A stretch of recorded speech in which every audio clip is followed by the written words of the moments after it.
Good morning, everybody.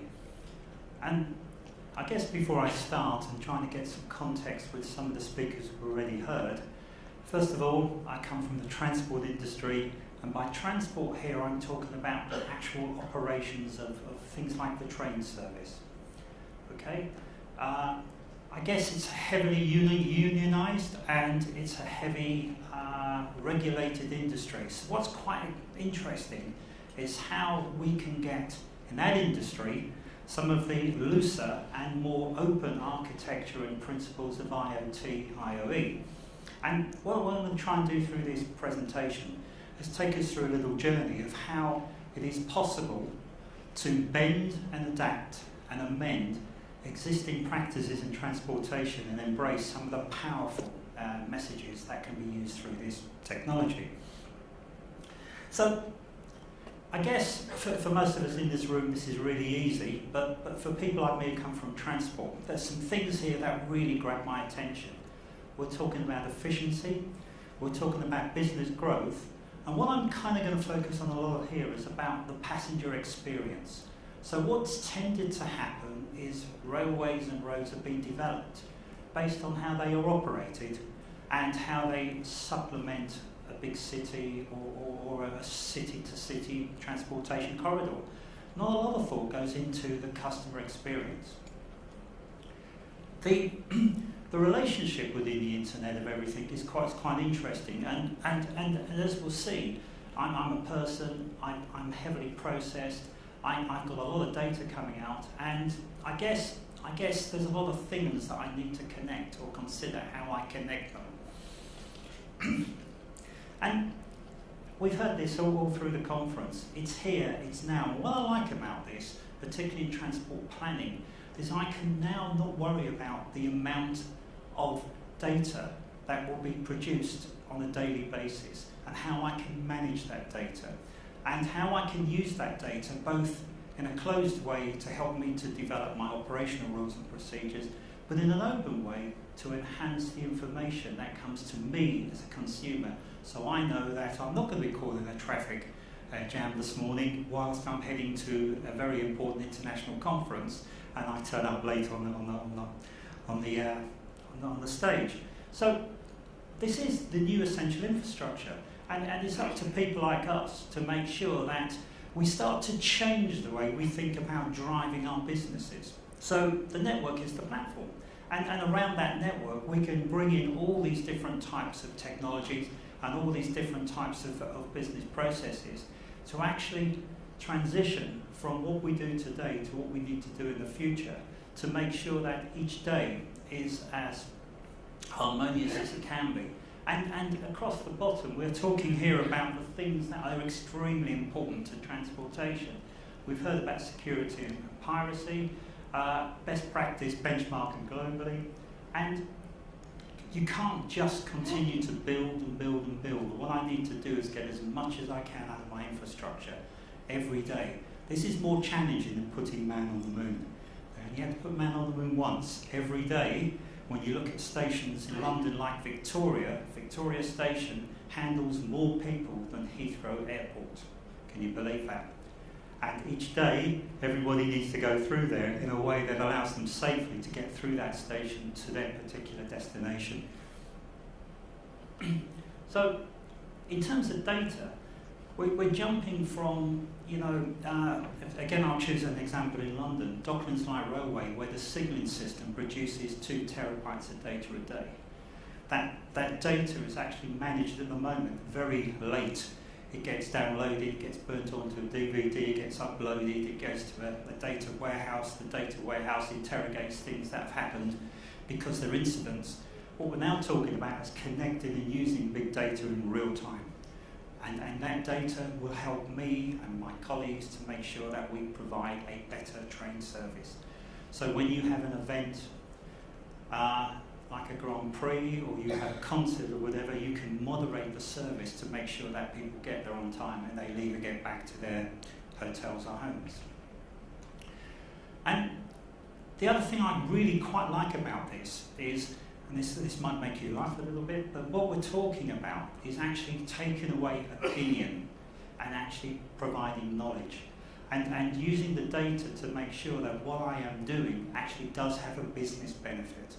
And that business benefit is across a whole range of benefits. And as I said, I'm going to focus a bit on the customers for a while. So why the Internet of Things? I think it's straightforward now. But how do I do it? So how I do it is I take basic connectivity, I connect things to things, I do that in a way that actually makes sense to my business. I take away proprietary standards, which actually has evolved into a lot of silo-type networks, which are not efficient, they're quite inefficient. So open standards is the way forward. What this helps us to do in transport is to take disparate IT and OT networks and converge them in a secure and collaborative way. And for those transport experts amongst us here, what that actually means is we start to put our projects together in a reverse way. The network becomes the platform. Everything has to talk to, everything has to work through, everything has to be part of that converged system. So why is it important for transportation now? We all know about all the sorts of growths of major cities, lots of mega cities in Asia, for example, the same in Europe, the same in the USA. And what's happening is, whether we like it or not, more and more people are using public transport. The sort of challenges will always remain the same. We're talking about safety, we're talking about mobility, and we're also talking about the environment. And just look at that there. The amount of fuel that's wasted in things like traffic jams is actually unsustainable. The sort of ways in which we can address these quite simply, and we do have a booth downstairs, there's my sales bit now, and you'll see some of these demos in action.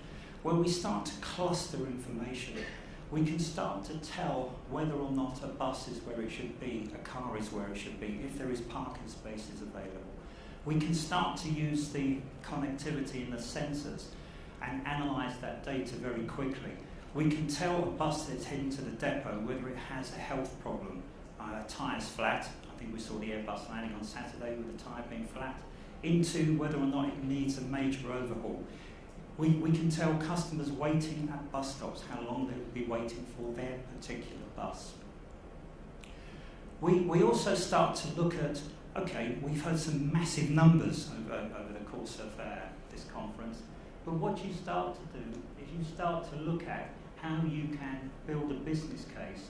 And when you're developing a new network, or you're putting a new railway or road in, or whatever, you're looking not just at the direct cost of the capital works, you're looking at whole of life commercial value to hospitals, to factories, to the workers, and so on and so forth. And these are all things that are starting to get a value on them.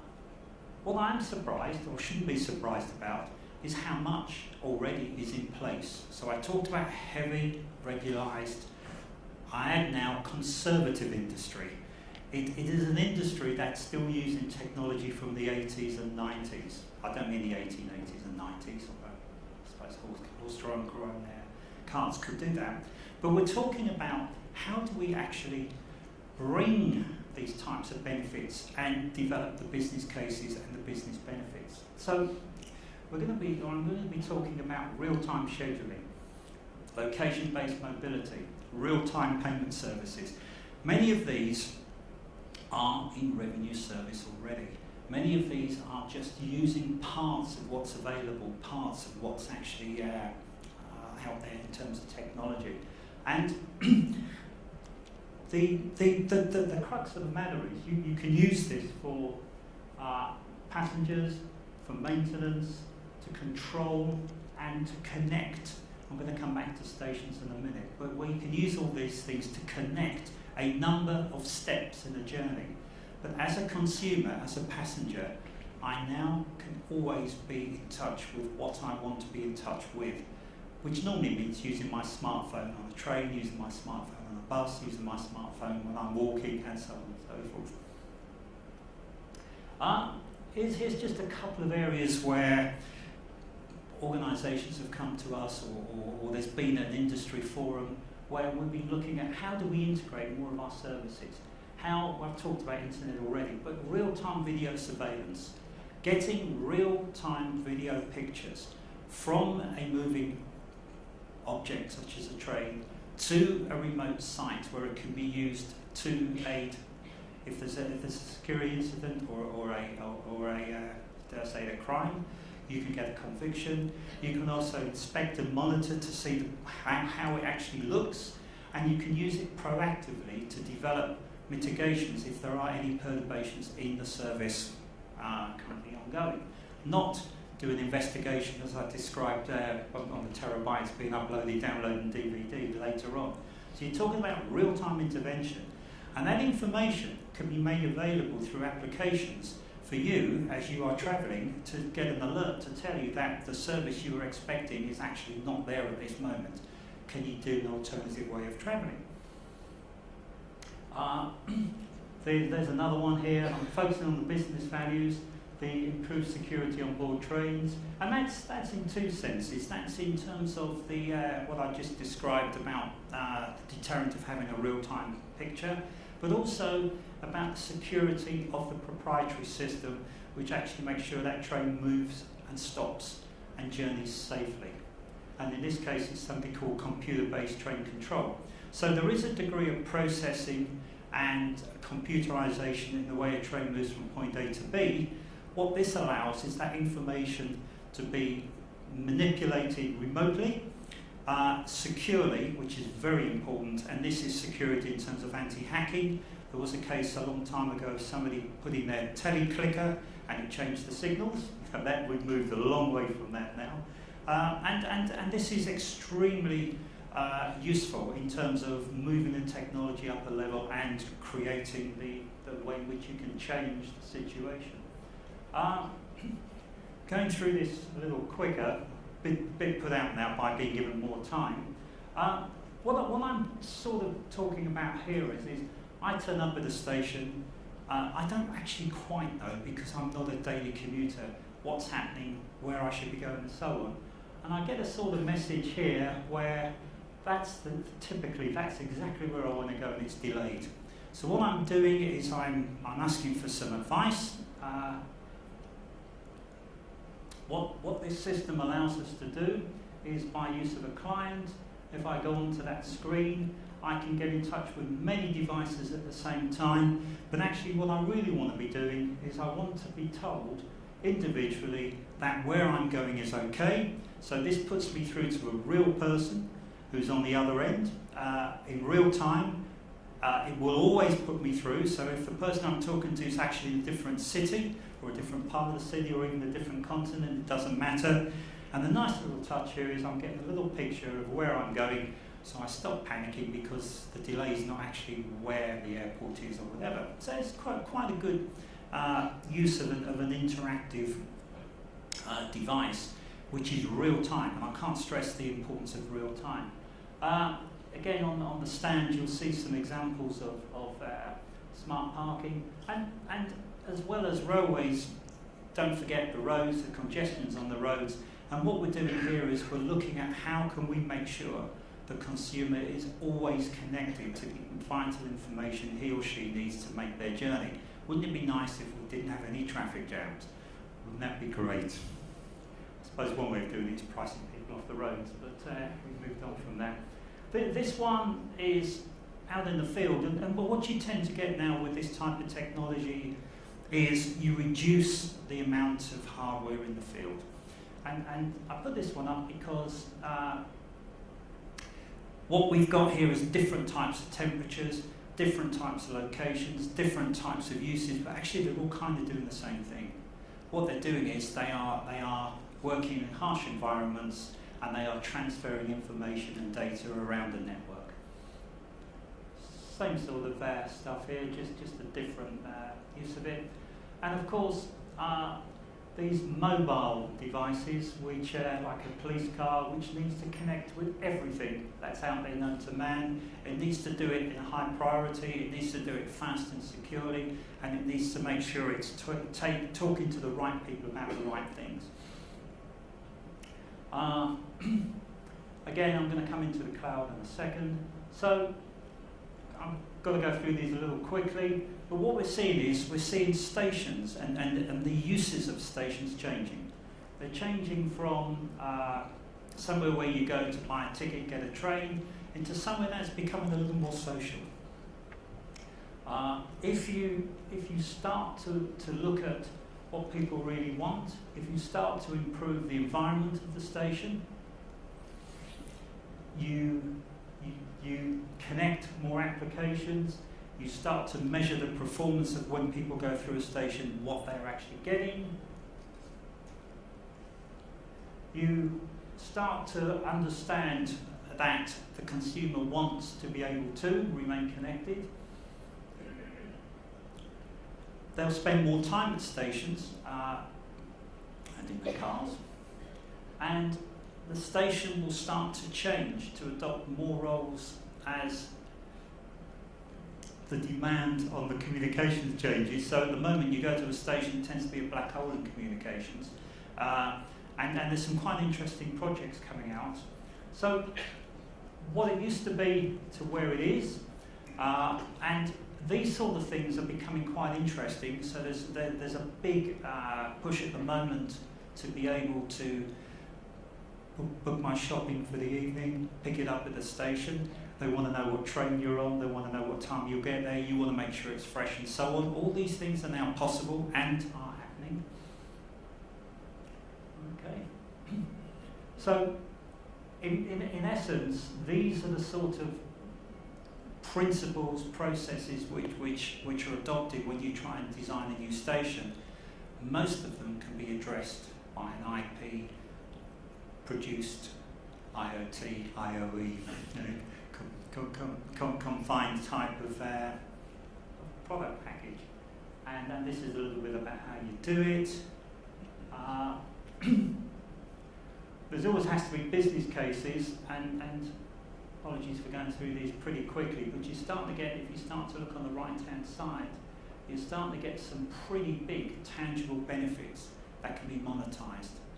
I can take questions on these later down at the booth, but you know, it's over a wide range. It's not just about saving money on your shopping, you know, energy consumption, reduced heat, reduced power, reduced or increased ventilation and so on. Big cost to operators. Big cost to operators is power. Again. And of course there's secondary and third revenue, many of the sort of the suppliers of Wi-Fi and so on can look to get some benefit here too. Okay. So a little bit, some of these sort of slides were produced by one of my colleagues yesterday or used. But when I'm developing, and I'm worried about the things that I need to take care of when I'm developing a railway on a road, latency, resilience, security, and we're talking about how we manage data between device to device, utilising the fog to put some of the information right there on the edge so it can be used right there in real time by those who need it. We talked earlier, or must have been introduced, about the Jubilee Line extension. This opened in the millennium. It was developed in the 90s. It had 65,000 alarms from the lifts and escalators. The system had to suppress those alarms because it could not handle the data. We are now talking about infinite amounts of data, and we're talking about applications where you've got 5 million sensors utilising real-time information and moving it between a cloud, data center, a data warehouse, and the fog. It's pretty fascinating stuff. For those who were in this room yesterday, one of my colleagues actually did this, but you're now talking about open platforms, open computing, and allowing software-defined networking to kind of take over, which is pretty exciting. And therefore, I talk about systems integration in reverse, and what this means is that we start to treat traditional transportation subsystems like signaling, like communication, like SCADA, actually as a bring your own application. And it will dock with the network in the way in which the network needs it to dock. as opposed to the way in which the signalling system needs it to dock. And that's really significant. And you can build it. And what I love about this is it's actually, it doesn't care. It's completely agnostic against what vertical it uses. The hardware is kind of the same, and the philosophy remains exactly the same throughout. So for a heavily regularized industry like transportation, you can actually address it. Will I get through to the slide? I've got a V&V model, a validation and verification model, where you can actually assess it against known standards. So you're not reinventing the wheel, you're actually realigning the wheel to take care of this new technology. And what this is saying is however you put it together, you would do it in a way that would be recognised by old sort of veterans like me, where you are not taking a massive risk. You are building up a use case, you are showing the way it is developed and designed is actually appropriate for the industry you're adopting it in. And what you need to do is you need to, again for an industry like mine, you need to make sure that you've got references. Here is really a quite comprehensive set of applications that can be utilised. There's the core network, and you start to see some of the very normal systems that will be introduced and placed onto, in this case, a railway. Okay, so it's pretty normal standard stuff, but again using the core, the network as a core. It can take and embrace most social media. It can interpret it in however the user needs to. So that's a console that will be used by somebody in a depot releasing trains, and you can respond using the normal phone through to, again, a smart tablet or a telephone. So what this does is demystifies it. You also can widen the area to make sure you're talking to any network that's out there. There's the police car back again. And when you take these architectures, quite important in the transport industry, you're talking about why are you doing it? What's the requirement? What's the functionality? And what's the challenge to the business? Okay. So we've got a few of these here, and the beauty of this is they're all being tested and they're in revenue service. And as I said earlier, very important as you develop your concept, you are doing it in a way that is recognised within the safety confines of things such as signalling engineers and rolling stock engineers really need before they give you permission to put your application onto a railway. So, it's here, it's now, it's happening.